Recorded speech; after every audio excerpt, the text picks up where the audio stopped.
Hello everyone, कैसे हैं सब लोग। आज आई एम रियली सॉरी, हम काफ़ी समय के बाद लौटे हैं एक नई वीडियो के साथ। माफ़ी चाहता हूँ, इतने 2 महीनों तक हमने कोई भी वीडियो अपलोड नहीं करे, पर आज हम पूरे जोश से फिर एक नया वीडियो आपके सामने ला रहे हैं। ठीक है, आज हम चालू करने वाले हैं फिजिक्स का 3rd chapter which is machines.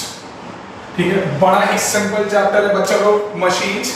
ठीक है, मशीन्स होता क्या है, लोग अक्सर हमेशा सोचते हैं कि अरे सर मशीन क्या है सर, बहुत डिफिकल्ट चैप्टर है। अरे कुछ भी नहीं है।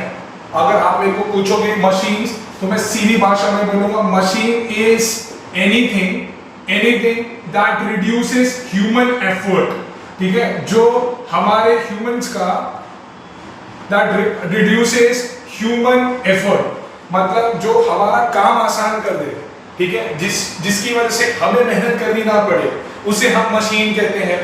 ठीक है, जैसे कि स्पून, यस एक स्पून मशीन है। अगर मुझे आप हाथ से खाने को बोलेंगे, पहले के जमाने में सब बड़े सब हाथ से खाते थे, कभी कभी हम भी हाथ से खाते हैं क्योंकि I prefer that way, but उससे बड़ी इनकन्वीनियंस होती है। ठीक है, बाकी सारे लोगों को बड़ी इनकन्वीनियंस होती है हाथ से खाने के लिए, तो लोग आजकल क्या करते हैं, स्पून से फोर्क से खा लेते हैं। तो वो क्या है, वो एक मशीन है।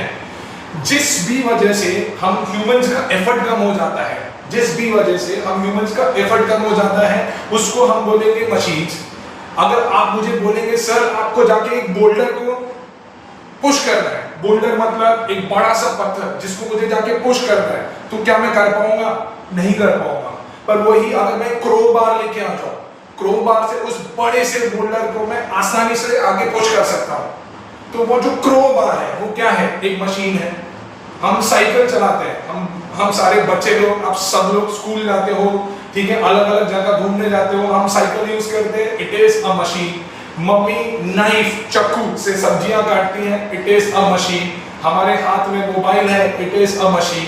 आप मोबाइल के जरिए एक वीडियो को देख पा रहे हो, इट इज अ मशीन। तो हमारे चारों ओर हम मशीन से घिरे हुए हैं। ठीक है, मशीन्स की वजह से ही आज हमारी लाइफ जो है बड़ी सिंपल हो गई है।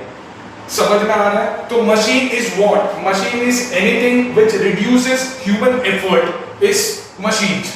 ठीक है, now there are some important functions of machines, there are some important functions of machine जो हमें याद रखना होता है कि मशीन के सबसे important function क्या है। तो भैया मशीन के 4 बड़े important function है। सबसे पहले function के बारे में हम बात करेंगे। the first function is it is used as a force multiplier, it is used as a force multiplier। मतलब मेरे को किसी बड़े से लोड को या मुझे किसी बड़े से हेवी चीज को मुझे ओवरकम करना है, तो मैं उसे आसानी से कर लूंगा। तो वो एक मशीन होता है। जैसे मैंने थोड़ी देर पहले अभी एग्जांपल दिया था, मुझे बड़े से बोल्डर को पुश करना है, तो उसके लिए मैं क्रोबार लेके आया। वो क्रोबार एक मशीन था, पर इस केस में मैंने क्रोबार को as a force multiplier use किया। मतलब एक लार्ज फोर्स को ओवरकम करने के लिए मैंने बड़ा ही स्मॉल फोर्स लगाया है। जैसे कि ये मेरा एक बड़ा सा बोल्डर था, हमने यहाँ पे एक क्रोबार रख दिया, हमने यहाँ पे क्रोबार रख दिया। कोई एक बंदा खड़ा है, वो क्या करेगा, वो इसको नीचे की तरफ पुश करेगा। वो नीचे की तरफ पुश करेगा, वो उतना ही पुश कर पाएगा जितना उसके अंदर ताकत है, और मे बी वो थोड़ा और ताकत लगाएगा, पर वो इतने हैवी से बोल्डर को आराम से आगे पुश कर लेगा। तो इस केस में ये जो क्रोबार यूज हुआ है, ये जो क्रोबार यूज हुआ है, it is used as a force multiplier. ठीक है, तो सबसे पहला फंक्शन है मशीन का that it is used as a force multiplier. समझ में आ रहा है? The next function is it is used as gain in speed. उसको हम गेन इन स्पीड के लिए भी यूज करते हैं। गेन इन स्पीड का मतलब होता है कि जहां पे मैं मेहनत कम करूं और रिजल्ट बड़ा फटाफट आ जाए, जहां पे मैं मेहनत कम करूं और रिजल्ट बड़ा फटाफट आ जाए, उसको उस टाइप के मशीन को हम लोग बोलते हैं कि उसको मैंने यूज किया as a gain in speed. Example है हमारी scissor. When you cut a piece of paper और a piece of cloth by a scissor, ठीक है, तो वो जो सीजर है it is used as a gain in speed. Because तुम देखोगे, तुम्हारी उंगलियों को इतना ज्यादा मूव करते नहीं हो, ठीक है, बट वो पेपर फट फट फट फट फट फट फटते जाता है। तो वहां पे सीजर एक मशीन है जो कैसे यूज हो रही है, gain in speed, as a gain in speed. उसका तीसरा फंक्शन है, इट इज यूज टू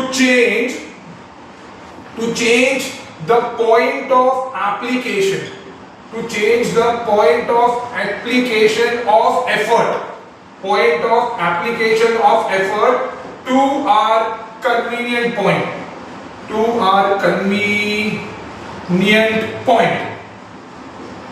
इसका मतलब क्या है, मतलब फॉर एन एग्जांपल हम साइकिल चलाते हैं, we always ride our bicycle, right? तो जब whenever we ride our bicycle, normally what we are doing is we are applying a force on rear wheel, जो पीछे का जो पहिया है, जो पीछे का जो टायर है वो घूमता है, जिसकी वजह से हम आगे जा रहे हैं। जब हम पेडल मार रहे हैं तो पेडल की वजह से वो पीछे का टायर घूम रहा है जो हमें आगे धकेल रहा है। बट क्या हम पीछे के टायर पे पेडल मार रहे हैं क्या? नहीं।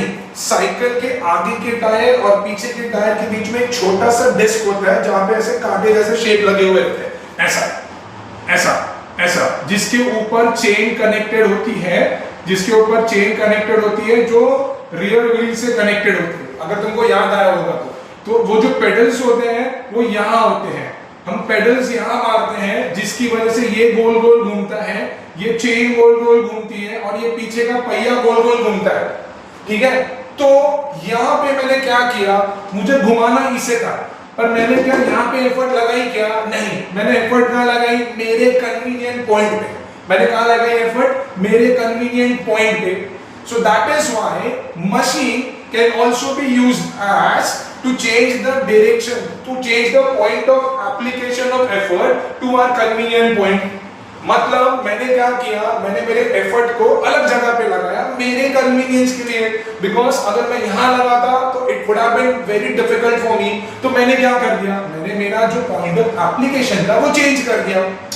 इमेजिन करो, तुमने कभी सर्कस में सिंगल टायर वाला देखा है, जोकर आता है सिंगल टायर पे चलाता रहता है साइकिल, उसमें बड़ा फोर्स लगता है, उसमें बड़ा फोर्स लगता है। आप उस बंदे से जाके पूछो जो वो चला रहा है, क्यों? क्योंकि वहां पे क्या हो रहा है ना, मैं उसी के ऊपर बैठा भी और मुझे खुद को भी खींचना है, मुझे टायर को भी खींचना है, तो it requires lot of force. तो उससे आदमी थक जाता है, ऑल्दो उसके चेहरे पे दिखता नहीं है क्योंकि वो उसका काम है, so he always makes it the point कि वो हमें नजर नहीं आ रहा है, बट बड़ी मेहनत लगती है। तो इसीलिए जब हमने साइकिल को इन्वेंट किया था तो हमने ये सारे पॉइंट्स को नजर में रख के वी मेड इट इन सच अ वे कि मेरा जो एप्लीकेशन है एफर्ट का वो यहाँ नहीं यहाँ होगा, जिसकी वजह से साइकिल हम आसानी से चला सकते हैं। समझ में आ रहा है? सो मशीन के अभी तक मैंने 3 फंक्शन डिस्कस करे। सबसे पहला मैंने बोला it is used as a force multiplier, and whenever we talk about force multiplier you have to remember this example crowbar का। क्रोबार से हमने बोल्डर को धकेला। दूसरा gain in speed, gain in speed के लिए हमने सीजर का एग्जांपल देखा। हमारी ये उंगलियां बड़ी कम मेहनत करती है और फट फट फट फिर भी कट जाता है। तीसरा to change the point of application of effort to our convenient point, and the चौथा is to change the direction, to change the direction of effort, to change the direction of effort to our convenient direction, to our convenient direction। यहां पे मैंने क्या किया, यहां पे मैंने effort का डायरेक्शन ही चेंज कर दिया। एग्जांपल वेल, कुआं, जब कुएं में हम पानी भरने जाते हैं तो वो बाल्टी हम नीचे डालते हैं, बकेट को हम नीचे डालते हैं। तो have you ever seen anybody pull a bucket like this? Now it is very difficult to pull a bucket against the gravity. That might hurt your back as well, right? So वहाँ पे तुम देखोगे well के ऊपर एक पुली लगी हुई रहती है, एक गोल गोल सा एक पहिया लगा रहता है जिसके ऊपर रस्सी टंगी हुई रहती है और उसे आसानी से खींच रहे। तो हुआ क्या, अगर मुझे ऐसा पुल करना पड़ता तो मैं ग्रेविटी के अगेंस्ट पुल करता और मुझे ज्यादा मेहनत लगती। अब मैं ऐसा पुल कर रहा हूँ with the gravity, with the gravity में पुल कर रहा हूँ, तो मैंने क्या किया, मैंने एफर्ट का डायरेक्शन चेंज कर दिया। मैंने क्या किया, एफर्ट का डायरेक्शन चेंज कर दिया। So this is the fourth function of a machine, that it is used to change the direction of effort to our convenient direction. उसके लिए एग्जांपल है वेल का। हम बाल्टी ऐसे खींचने के बजाय हम ऐसे खींचते हैं। तो पहले मैं, ये मेरा डायरेक्शन था, अब मेरा ये डायरेक्शन है। क्लियर है? सो ये मशीन के 4 फंक्शन है। Now we gonna discuss about some important terms related to machine जो हमें पता होना चाहिए।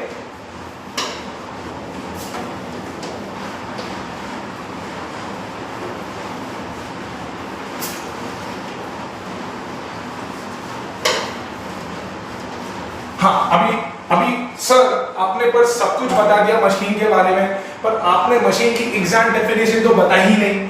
मशीन के लिए आपने सीधा बोल दिया सर कि anything which reduces human effort is known as machine. Is it acceptable in exam? No. ठीक है, ये तो मैंने तुम्हें समझाने के लिए बोल दिया क्योंकि उसकी जो एक्चुअल डेफिनेशन है काफी वियर्ड है। Let's learn that as well. तो मशीन क्या है? ठीक है, machine is a device, it is a device which can be used to obtain gain in speed, which can be used to obtain gain in speed or to overcome a large resistive force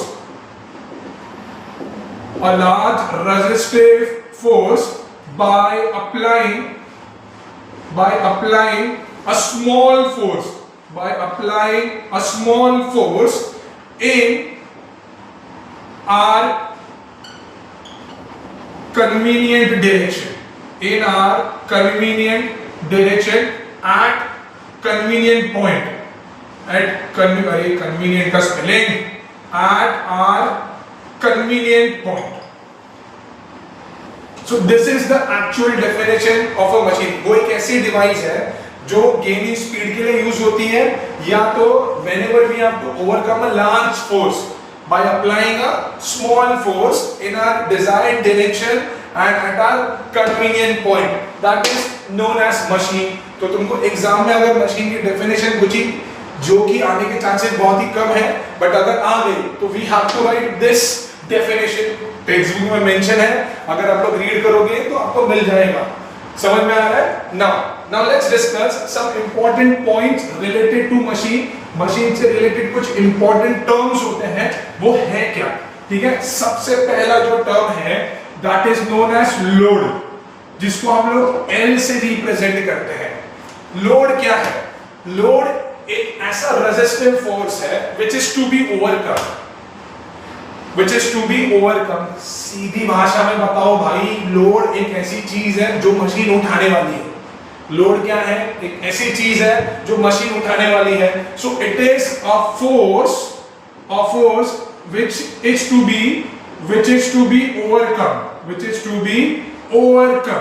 ठीक है, वो एक ऐसा force है जिसको मुझे overcome करना है। इनफैक्ट एक ऐसी चीज जिसको मशीन उठाने वाली है उसको हम लोग बोलते हैं लोड। समझ में आ रहा है मैं क्या बोल रहा हूं? It is something which needs to be overcome, उसको हम लोग बोलते हैं लोड। एफर्ट क्या है? Effort which is represented as capital E। Effort क्या होता है? ठीक है, a force applied to overcome load। भाई वो लोड को उठाने के लिए जो कोई मेहनत कर रहा है उसको मैं एफर्ट बोलूंगा। एग्जाम्पल के तौर पे समझते हैं, जब मैंने वेल के अंदर बकेट डाली, ठीक है, और वो उसके अंदर पानी भरा तो वो बन गया लोड। जब मैं खींच रहा हूं तो मैं फोर्स लगा रहा हूं उसको ऊपर करने के लिए, तो वो हो गया मेरा एफर्ट। तो एफर्ट क्या होता है? A force applied to overcome the load. एक ऐसा फोर्स जो हम अप्लाई करते हैं किसको ओवरकम करने के लिए? लोड को ओवरकम करने के लिए, उसको हम लोग बोलते हैं एफर्ट। ठीक है, नेक्स्ट इज मैकेनिकल एडवांटेज,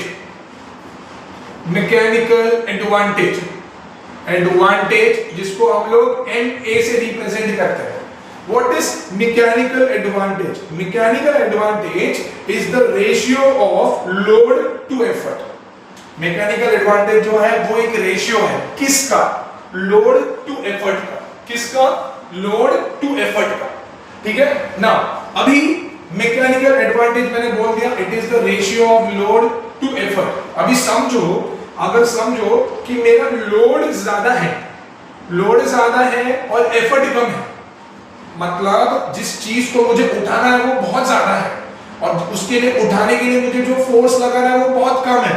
मतलब एफर्ट कम हो गया, लोड ज्यादा हो गया, डिनोमिनेटर कम है, तो can I say mechanical advantage will be greater than 1? Can I say mechanical advantage will be greater than 1? कोई भी मशीन जिसका मैकेनिकल एडवांटेज ग्रेटर देन 1 है तो it is used as force multiplier, it is used as force multiplier. Common sense है ना बच्चा लोग, क्योंकि लोड बहुत बड़ा है और एफर्ट मैं बहुत कम लगा रहा हूं तो मेरा जो मैकेनिकल एडवांटेज होगा वो ज्यादा हो जाएगा, मैकेनिकल एडवांटेज जो होगा वो ज्यादा होगा। वही बोल्डर, क्रोबार है ना, तो दैट इज फोर्स मल्टीप्लायर। तो मैं यहाँ पे लिख देता हूं कि जब भी किसी भी मशीन का मैकेनिकल एडवांटेज ग्रेटर देन 1 होगा so it will be used as force multiplier, it will be used as force multiplier. दूसरी चीज अज्यूम करते हैं कि लोड मेरा कम है, लोड मेरा कम है और एफर्ट में बहुत ज्यादा लगा रहा हूं, लोड कम है और एफर्ट ज्यादा लगा रहा हूं। अगर डिनोमिनेटर बड़ा होगा तो can I say mechanical advantage will B lesser than 1? तो जब भी मैकेनिकल एडवांटेज लेसर देन 1 होगा ना तो it is used as gain in speed, it is used as gain in speed. जब हम सीजर से पेपर को कट करते हैं ना तो हमारा एफर्ट बहुत ज्यादा होता है, हम एफर्ट बहुत ऐसा फट लगाने का, सब दबाते रहते और वो जो लोड है वो तो आराम से चल रहा है, ठीक है। तो जब भी मैकेनिकल एडवांटेज लेसर देन 1 होगा तो it is always used as gain in speed. Now अगर लोड और एफर्ट दोनों सेम है, अगर लोड और एफर्ट दोनों सेम है तो मैकेनिकल एडवांटेज जो होगा it will be equal to 1। अगर लोड और एफर्ट सेम है तो मैकेनिकल एडवांटेज जो होगा it will be equal to 1। In that case that machine will be used to change the direction of effort, to change the direction of effort to convenient direction, to, अरे क्या हो रहा है आज, convenient का spelling नहीं लिख रहा हूं मैं, कन्वीनियंट डायरेक्शन, कन्वीनियंट डायरेक्शन। समझ में आ रहा है? So mechanical advantage if it is greater than 1, if any machine has mechanical advantage greater than 1 then it will be used as a force multiplier. If it is lesser than 1 then it is used as gaining speed, and if it is equal to 1 then that machine is used to change the direction of effort to the convenient direction. So you have to remember this 3 points. हमें ये 3 जो point है वो हमें याद रखना पड़ेगा। समझ में आ रहा है? One more thing, mechanical advantage जो होता है वो फिक्स नहीं होता, वो किसी भी मशीन का फिक्स नहीं होता। इट कैन बी इंक्रीज्ड और decreased depending on what kind of load needs to be overcome, depending on what kind of load needs to be overcome. समझ में आ रहा है? तो ये जो मैकेनिकल एडवांटेज होगा चाहे कोई भी मशीन हो उसका मैकेनिकल एडवांटेज कभी फिक्स नहीं होगा, कभी फिक्स नहीं होगा, ठीक है। So this was about mechanical advantage. I hope clear है। आगे बढ़ते हैं।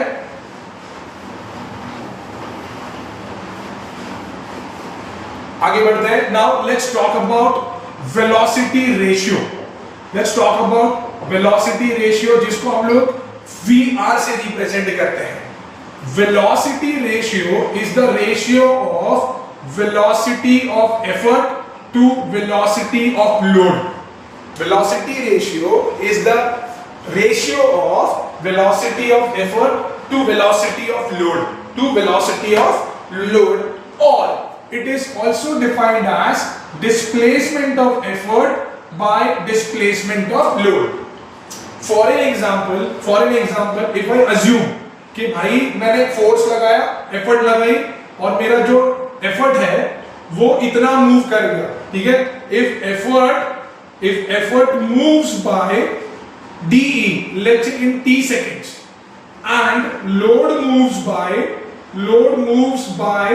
dL in the same time in t second, ठीक है। तो ये फॉर्मूला आया कैसे? मुझे पता है velocity ratio is equal to velocity of effort by velocity of load, और वेलोसिटी क्या होता है? Displacement upon time. तो वेलोसिटी ऑफ एफर्ट क्या होगा? Displacement of effort by time. Velocity of load क्या होगा? Displacement of load upon time. Time से टाइम कटा, so it is displacement of effort by displacement of load, displacement of effort by displacement of load. समझ में आ रहा है? Now तो velocity ratio can be defined by the ratio of velocity of effort to velocity of load और displacement of effort to displacement of load. हमने assume करा कि मैंने एक मशीन को शुरू करी, तो अगर उसका एफर्ट जो है वो डी डिस्टेंस से मूव करता है इन टी सेकेंड, तो लोड dl से मूव करेगा इन द सेम टाइम। तो मैंने यहाँ पे जब वैल्यू रखा तो इसका मेरे को नया फॉर्मूला है de/dl। now it does not have any unit, just like mechanical advantage it does not have any unit, क्योंकि ये रेशियो है। हमने लोअर ग्रेड्स में रेशियो के बारे में पढ़ा होगा, अगर कोई भी चीज रेशियो में होती है तो उसका यूनिट्स नहीं होते, ठीक है? तो this does not have any unit, उसका कोई भी यूनिट नहीं होता है ना। जब मशीन बनती है, जब मशीन बनती है तो उसका वेलोसिटी रेशियो फिक्स हो जाता है। जब मशीन बनती है तो उसका वेलोसिटी रेशियो फिक्स हो जाता है। This you have to remember, this understand this and दिमाग में बिठा लो इसको। Once the machine has been created, its velocity ratio will remain fixed. Mechanical advantage can be increased or decreased depending on load and effort, but velocity ratio will never change. Velocity ratio will never change. Now, अभी since मैंने बोला that velocity ratio is displacement of effort by displacement of load. Now, अगर मैंने effort बड़ा ज्यादा लगा दिया, effort बहुत ज्यादा लगाया, मतलब एफर्ट बहुत ज्यादा डिस्टेंस से मूव कर रहा है और लोड बहुत कम डिस्टेंस से मूव कर रहा है। एफर्ट बहुत ज्यादा डिस्टेंस से मूव कर रहा है और लोड जो है वो बहुत कम डिस्टेंस से मूव कर रहा है, तो velocity ratio will be greater than 1। Velocity ratio will be greater than 1। अगर your velocity ratio is greater than 1, ठीक है, then your machine is used as force multiplier. तो तुम्हारा जो मशीन होगा it is used as force multiplier. कैसे भैया कैसे? अरे सर जी वही ले लो ना, बोल्डर और क्रोबार। हम जब क्रोबार बोल्डर के नीचे डालते हैं तो मैं यहां से उसके ऊपर बैठ जाता हूं, तो वो यहां से लेके नीचे जाता है जमीन पे, तब जाके बोल्डर मूव होता है थोड़ा सा। तो तुम देखोगे एफर्ट बहुत ज्यादा डिस्प्लेस हुआ और लोड जो इतना बड़ा पत्थर था भारी सा वो तो थोड़ा ही मूव हुआ। तो उस केस में वो जो मशीन होगी it is used as force multiplier. समझ में आ रहा है ना? अगर एफर्ट तुम्हारा कम मूव हो रहा है और लोड ज्यादा डिस्टेंस से मूव हो रहा है, एफर्ट तुम्हारा कम मूव हो रहा है और लोड तुम्हारा ज्यादा डिस्टेंस से मूव हो रहा है, तो velocity ratio will B lesser than 1। तो अगर velocity ratio will B lesser than 1, then that machine will be used as gain in speed. Again scissor, जब मैं सीजर को पकड़ता हूँ तो ये मेरा कम मूव होता है, धीरे धीरे मूव करते हैं और ये फट मूव होता है। तो एफर्ट कम मूव होता है और लोड ज्यादा मूव होता है, तो वेलोसिटी रेशियो होगा लेसर देन 1, तो that machine will be used as gain in speed. अगर मेरा एफर्ट और लोड सेम डिस्टेंस से मूव हो रहा है, तो मेरा velocity ratio will be equal to 1। In that case again that machine will be used to change the direction of effort. समझ में आ रहा है क्या बोल रहा हूं मैं? एक चीज जो सबसे इंपॉर्टेंट थी, that velocity ratio cannot be changed, ये भैया भूलना नहीं है। velocity ratio cannot be changed, वो कभी चेंज हो ही नहीं सकता। मशीन बन गया है तो velocity ratio सेम ही रहेगा, वो कभी चेंज नहीं होगा। समझ में आ रहा है मैं क्या बोल रहा हूं, है ना? तो once the machine is created, velocity ratio will never change. Yes, तो I was just checking कि रिकॉर्डिंग चालू है कि नहीं तो मेरा पोपट हो रहा था, है ना? Now, so this was about velocity ratio। मैंने मैकेनिकल एडवांटेज बता दिया, मैंने सब कुछ बता दिया। मैंने एक चीज और बोल दी कि भैया मशीन बनेगा तो क्या फिक्स रहेगा बच्चा लोग? Velocity ratio. Mechanical advantage fix रहेगा क्या? नहीं सर, मैकेनिकल एडवांटेज चेंज होता रहेगा depending on load and effort, है ना? पहले सेक्शन में बहुत सारे कंसेप्ट ही हैं, तो इसीलिए हमें थोड़ा सा टाइम लग रहा है, क्योंकि कंसेप्ट क्लियर होने चाहिए न्यूमेरिकल्स के लिए। सो this was all about velocity ratio. जो इंपॉर्टेंट चीज है वो मैं इरेज नहीं कर रहा हूं। नाउ अभी हम बात करते हैं वर्क इनपुट के बारे में। वर्क इनपुट क्या है, इनपुट के बारे में अभी बात करते हैं कि वर्क इनपुट क्या है। So work input is work done on the machine by the effort. हम जो एफर्ट लगाते हैं मशीन के ऊपर, तो उस एफर्ट को बोलते हैं या उस वर्क को हम बोलते हैं work input. So it is work done on the machine by the effort, ठीक है। The work done by the effort on the machine is known as work input, ठीक है। बिकॉज मशीन को चलाना है तो हमें उसके ऊपर काम करना पड़ेगा। सो अगर मैं चला रहा हूं तो मैं मेरा एफर्ट लगा रहा हूं, तो यहाँ पे work is been done by my effort. So when I do some work on the machine, at that time machine will also start doing some work. So that is work output. Work output is what? Work output is work done by the machine on the load. Machine जो load के ऊपर काम करेगा, मैंने किस पे काम किया? मशीन के ऊपर। तो जो मैंने काम किया मशीन के ऊपर वो हो गया वर्क इनपुट। तो मैंने वर्क किया है मशीन के ऊपर, तो वो मशीन के अंदर सेव हो गया है in the form of energy. अब वो मशीन क्या करेगा? वो लोड के ऊपर काम करेगा। तो मशीन ने जो लोड के ऊपर काम किया है that is known as work output. Already discuss कर लिया, मैंने बोला था कि भाई वर्क जो मशीन करेगा लोड के ऊपर वो होगा वर्क आउटपुट, जो हम वर्क करेंगे मशीन के ऊपर वो होगा वर्क इनपुट, है ना। तो अभी हम बात करते हैं एफिशिएंसी के बारे में। Let's talk about efficiency now.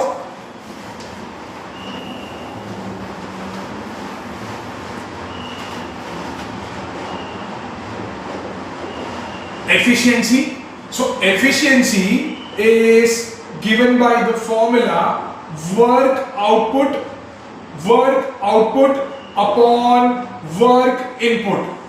Work output upon work input, and it is denoted by this sign. This is eta. So efficiency is the ratio of work output to work input, and since efficiency percentage में denote होती है, सो therefore efficiency that is eta is given by work output upon work input into 100%. Efficiency is always expressed in terms of percentage, ठीक है ना। कोई भी machine कभी भी 100% एफिशिएंट नहीं हो सकता।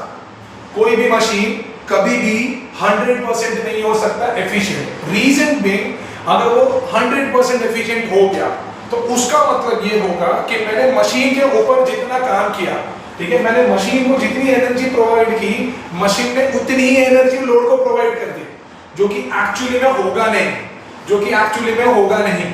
एफिशिएंसी हमेशा मशीन की 100% से कमी होगी, हमेशा 100% से कमी होगी, क्योंकि अगर वो 100% हो गया भैया तो वो भगवान हो गया। उसको बोलते हैं भगवान की मशीन। अभी बोलूंगा थोड़ी देर में मैं भगवान की मशीन क्या है, पर उसको हम बोलेंगे भगवान की मशीन, ठीक है ना। तो efficiency is the ratio of work output to work input, and it is expressed in terms of percentage, and it is denoted by eta. इसको हम लोग ईटा से रिप्रेजेंट करते हैं। बड़ा सुंदर सा मधुर सा नाम है सुनने में, ईटा, ठीक है। So this is efficiency. Now एक लास्ट टॉपिक है, लास्ट बोलो या सेकंड लास्ट बोलो, that is principal of machine, ठीक है। अब मशीन का जो प्रिंसिपल है, it is based on conservation of energy. Law of conservation of energy पता है ना। सो it is based on conservation of energy, ठीक है ना। भाई एफर्ट पॉइंट क्या है? एफर्ट पॉइंट इज जब हम एनर्जी सप्लाई करते हैं, जब हम एनर्जी सप्लाई करते हैं या जब मैं एनर्जी अप्लाई करता हूं by applying effort, when we apply और व्हेन वी सप्लाई एनर्जी, जब मैं एनर्जी को मैंने सप्लाई किया by applying effort at the point, उसको बोलते हैं एफर्ट पॉइंट।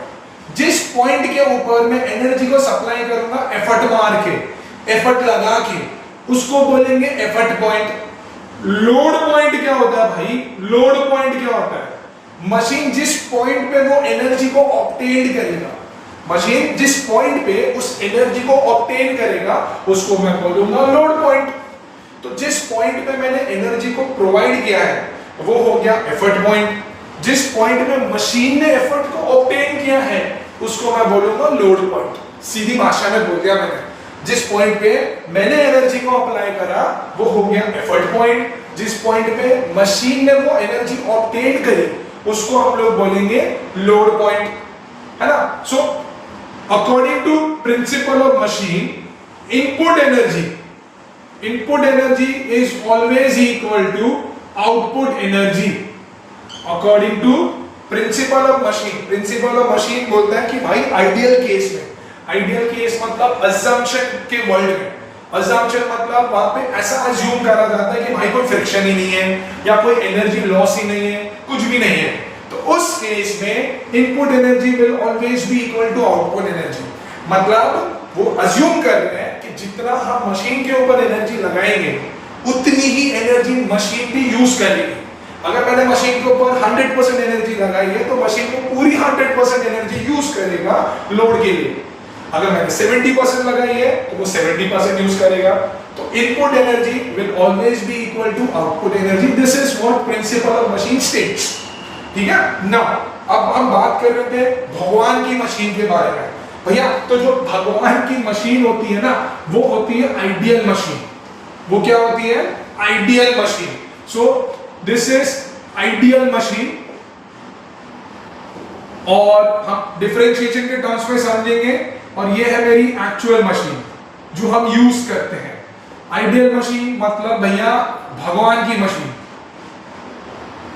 ठीक है। मतलब जिसमें हिंदी की मात्राएं माफ करना भैया, ठीक है, जिसमें कोई एनर्जी लॉस ही नहीं होगा उसको हम बोलते हैं भगवान की machine, that is ideal machine. तो आइडियल मशीन में it is assumed that input energy will always be equal to output energy. So it is such a machine in which input energy will always be equal to output energy. But in actual machine output energy will always be lesser than input energy. मतलब भैया मैं जितनी energy लगाऊंगा machine कम energy use करेगी। आधी बाकी energy कहाँ गई सर? बता रहा हूं मैं, वो भी बाकी एनर्जी कहाँ जाएगी वो भी मैं बताऊंगा, ठीक है। बट खाली बोलने का मतलब ये है भैया कि एक्चुअल मशीन के अंदर क्या होगा, हम जितनी एनर्जी लगाते हैं मशीन उतनी एनर्जी ऑब्टेन कर नहीं पाता। तो आउटपुट एनर्जी जो होगी वो हमेशा कम होगी इनपुट एनर्जी से। दूसरा, इसके अंदर there is no loss of heat, there is no loss of heat. Actual machine के अंदर there is a loss of heat, loss of heat in the form of friction, ठीक है, in the form of friction। यहां पे loss of heat क्यों नहीं होता? क्योंकि हम अज्यूम करते हैं कि पहला तो मशीन के जो पार्ट्स है, मशीन्स पार्ट्स आर वेटलेस, ठीक है। दूसरा जो स्ट्रिंग होती है, ठीक है, that string is completely elastic, मतलब भैया वो स्ट्रेच होकर वापस अपनी जगह पे आ जाएगी। तीसरा, there is no friction between the parts of the machine, there is no friction between the parts of the machine। Machine के पार्ट्स के बीच में भैया कोई फ्रिक्शन नहीं है, वो हम अज्यूम करते हैं, ठीक है। आई होप सबको विजिबल है। यहाँ पे हम अज्यूम कर रहे हैं that there is no friction between the parts of the machine, there is no friction between the parts of the machine। और एक्चुअल मशीन में एग्जैक्टली उसका ऑपोजिट होगा। The reason we are not able to obtain the output energy as much as input energy is because machine के part जो होते हैं वो weightless तो होते नहीं है, उनका वेट होता है। दूसरा, जो अंदर स्ट्रिंग यूज होती है वो कंप्लीटली इलास्टिक होती नहीं है। तीसरा, जो मूविंग पार्ट्स होते हैं ना मशीन के, वो फ्रिक्शन की वजह, उनके अंदर फ्रिक्शन होता है। अब जब फ्रिक्शन होगा तो क्या प्रोड्यूस होगा? जब फ्रिक्शन होगा तब हीट प्रोड्यूस होगा। जब फ्रिक्शन होगा तो हीट प्रोड्यूस होगा, बिकॉज ऑफ विच मेरी आउटपुट एनर्जी जो होगी वो हमेशा इनपुट एनर्जी से कम होगी। जो आउटपुट एनर्जी होगी वो हमेशा इनपुट एनर्जी से कम होगी। भैया यही एक पॉइंट है जो अपने को याद रखना है। कोई पूछेगा आइडियल मशीन क्या होती है, उसमें हमने क्या अज्यूम करते हैं, तो ये तीन चीज हम अज्यूम करते हैं। एक्चुअल मशीन में ये तीन चीज का एग्जैक्टली ऑपोजिट होता है। यहाँ पे मशीन के पार्ट जो होते हैं वो वेटलेस है, यहाँ पे वो वेटलेस नहीं होते। दूसरा, स्प्रिंग कंप्लीटली इलास्टिक है, वहां पे नहीं होती। यहाँ पे क्या होता है, मूविंग पार्ट्स के बीच में फ्रिक्शन होता है, वहां नहीं होता, यहाँ पे जरूर होगा। ठीक है। अब चौथा पॉइंट जो है मैं यहां लिख रहा हूं, चौथा पॉइंट जो होता है कि भाई इसकी जो एफिशिएंसी होती है ना, इसकी जो एफिशिएंसी होती है दैट इज 100%, दैट इज 100%। और इसके अंदर मेरी एफिशिएंसी जो होगी that will be less than 100%, that will be less than 100%। समझ में आ रहा है? तो ये होता है आइडियल मशीन, भगवान की मशीन, और भैया ये होती है एक्चुअल मशीन, रियलिटी की मशीन। तो भाई ये एक छलावा है और ये हमारा सत्य है। ठीक है। तो ये डिफरेंस है आइडियल मशीन और एक्चुअल मशीन के बारे में। ठीक है ना। एक और टॉपिक है वो देख लेते हैं हम लोग।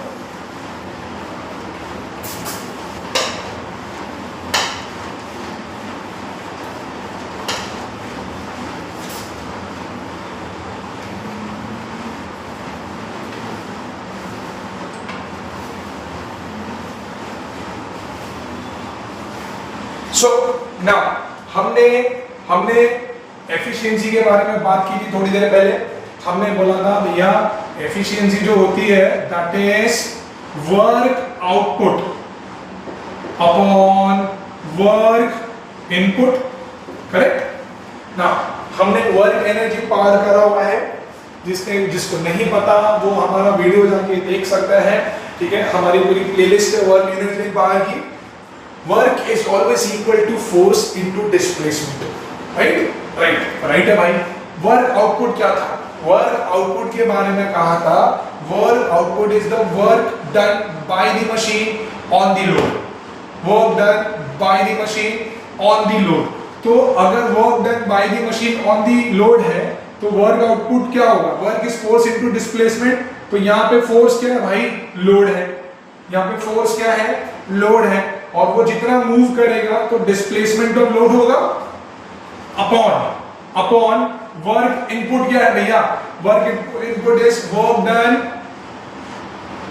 On the machine by the effort. तो यहाँ पे वर्क इनपुट क्या होगा? That is effort into displacement of effort. ठीक है। सो एफिशिएंसी इज इक्वल टू, अगर मैं इसको सेपरेट करूं तो load bye effort upon displacement of load bye displacement of effort. Correct है ना। लोड बाय एफर्ट होता है मैकेनिकल एडवांटेज। मैकेनिकल एडवांटेज मुझे पता है कि वेलोसिटी रेशियो क्या होता है? Displacement of effort by displacement of load. ये एग्जैक्टली उसका उल्टा है भाई। तो यहाँ पे कैन आई राइट, अगर मैं इसका रेसिप्रोकल कर दूं तो 1/VR is equal to displacement of load upon displacement of effort। तो let's replace this। तो मैंने यहाँ पे 1/VR लिख दिया। तो efficiency is also given by the formula mechanical advantage upon velocity ratio, mechanical advantage upon velocity ratio. So this is the relation between efficiency, mechanical advantage and velocity ratio. ठीक है। तो अगर आप मुझे बोलोगे कि सर अगर आइडियल मशीन है, जो भगवान वाली मशीन है, उसमें क्या होगा सर? तो अगर भगवान वाली मशीन है तो एफिशिएंसी 100% होगी, मतलब ये 1 हो जाएगा और ये वहां शिफ्ट हो जाएगा। तो भैया फॉर आइडियल मशीन के लिए mechanical advantage will always be equal to velocity ratio, क्योंकि एफिशिएंसी 1 हो जाएगी अगर 100% है तो। बट फॉर एक्चुअल मशीन जो रियल की मशीन है, एक्चुअल मशीन है, उसके अंदर मेरा mechanical advantage will always be lesser than velocity ratio. Again a very important point जो अपने को याद रखना है कि आइडियल मशीन के लिए मैकेनिकल एडवांटेज और वेलोसिटी रेशियो जो होता है वो सेम होता है, और एक्चुअल मशीन के लिए मेरा जो मैकेनिकल एडवांटेज होगा that will be lesser than velocity ratio. So I hope that clears something about machines. हमने मशीन करा, हमने उसके फंक्शन देखे, हमने लोड देखा, हमने एफर्ट देखा, हमने मैकेनिकल एडवांटेज देखा, हमने वेलोसिटी रेशियो देखा, हमने work output, work input, efficiency देख लिया, हमने रिलेशन देख लिया, हमने प्रिंसिपल ऑफ मशीन देख लिया, क्या क्या नहीं देखा हमने, ठीक है। So I hope that clears everything. और जो मैंने इंपॉर्टेंट मार्क करा, if you guys want to write it down, please write it down, then will move on to our next point. We are not done with the chapter yet, ठीक है। सो